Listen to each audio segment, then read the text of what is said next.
ಅದಕ್ಕಿಂತ ಮೊದಲು ನಾವು ಒಂದು ಉತ್ತರ ಹೇಳಿದ್ವಿ ವಿರೋಧ ಪಕ್ಷದ ನಾಯಕರಿಗೆ.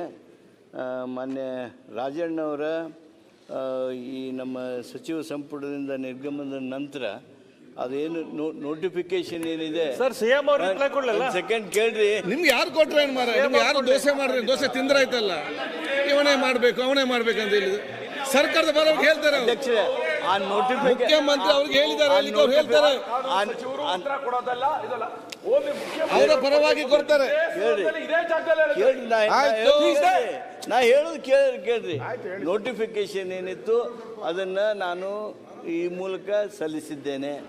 ನಾನು ಒಂದು ಮಾತು ಹೇಳೋದಕ್ಕೆ ಬಯಸ್ತೇನೆ. ಗಣೇಶ್, ಈ ರೀತಿಯಾಗಿರ್ತಕ್ಕಂಥ ಯಾವುದೇ ಮಂತ್ರಿ ಕ್ಯಾಬಿನೆಟ್ನಿಂದ ಕೌನ್ಸಿಲ್ ಆಫ್ ಮಿನಿಸ್ಟರ್ಸ್ನಿಂದ ಹೊರಗೆ ಹೋದ್ಮೇಲೆ ಒಂದು ವೇಳೆ ಹೇಳಿಕೆ ಮಾಡೋದಿದ್ರೆ ಅವ್ರಿಗೆ ಪ್ರಿಫರೆನ್ಸ್ ಇರುತ್ತೆ ಅಥವಾ ಅವ್ರು ಮಾಡ್ಬೋದು, ಅದು ಸಭಾಧ್ಯಕ್ಷರು ಒಪ್ಪಿಗೆ ಕೊಟ್ಟರೆ. ಅದನ್ನು ಬಿಟ್ಟು ನಮ್ಮ ಯಾವುದೇ ಬುಕ್ಕಿನಂತೆ ಯಾವುದೇ ಕಾರಣಕ್ಕೆ ಅದರ ಬಗ್ಗೆ ಚರ್ಚೆ ಆಗಲಿ ಅದರ ವಿವರಣೆಯನ್ನಾಗಲಿ ಕೊಡೋದಕ್ಕೆ ಬರೋದಿಲ್ಲ. ನಾನು ನಿಮಗೊಂದು ಹೆಜ್ಜೆ ಮುಂದೆ ಹೋಗಿ ಹೇಳ್ತೀನಿ. ಯಾವ ಸಂದರ್ಭದೊಳಗೆ ನಾವು ನೀವು ರಗಡ್ ನೋಡಿದೇವಲ್ಲ, ಅತ್ತಾಗೂ ಒಂದು 10-20 ಮಂದಿ ರಾಜೀನಾಮೆ ಕೊಟ್ಟಾರ, ಒಂದಿಷ್ಟು ಮಂದಿ ತೆಗೆದು ಹಾಕ್ಯಾರ, ಒಂದಿಷ್ಟು ಮಂದಿ ತೆಗಿಸ್ಕೊಂಡಾರ, ಅವೆಲ್ಲ ಆಗಿರ್ಬೋದು. ಆದರೆ ಯಾವುದರ ಸಂದರ್ಭದೊಳಗೆ ನಾವು ಚರ್ಚೆ ಮಾಡಿದ್ವ?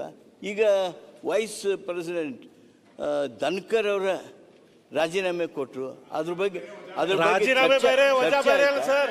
ಎಕ್ಸ್ಪ್ಲೇನ್ ಮಾಡಿರಿ. ಅದು ಅವ್ರಿಗೆ ಆಗಿ ಕೇಳಿಗೆ ಬೆಲ್ಲ ಮಾತಾಡಿ ಕೇಳಿ. ಓಕೆ, ಚುನಾವಣಾ ಪ್ರಸ್ತಾವ 2026ನೇ ಸಾಲಿನ ವಿಧಾನಸಭೆಯ ವಿವಿಧ ಸ್ಥಾಯಿ ಸಮಿತಿಗಳಿಗೆ ಮಾನ್ಯ ಸದಸ್ಯರುಗಳನ್ನು ಚುನಾಯಿಸಲು ಚುನಾವಣಾ ಪ್ರಸ್ತಾವವನ್ನು ಮಾನ್ಯ ಕಾನೂನು, ಸಂಸದೀಯ ವ್ಯವಹಾರಗಳು ಮತ್ತು ಶಾಸನ ರಚನೆ ಹಾಗೂ ಪ್ರವಾಸೋದ್ಯಮ ಸಚಿವರು ಮಂಡಿಸುವುದು. ಸನ್ಮಾನ್ಯ ಅಧ್ಯಕ್ಷರೇ, 2024-25ನೇ ಸಾಲಿನ ಕರ್ನಾಟಕ ವಿಧಾನಮಂಡಲದ ವಿಧಾನಸಭೆಯ ವಿವಿಧ ಸ್ಥಾಯಿ ಸಮಿತಿಗಳ ಅವಧಿಯು 26/9/2025 ಮುಕ್ತಾಯಗೊಳ್ಳಲಿದೆ.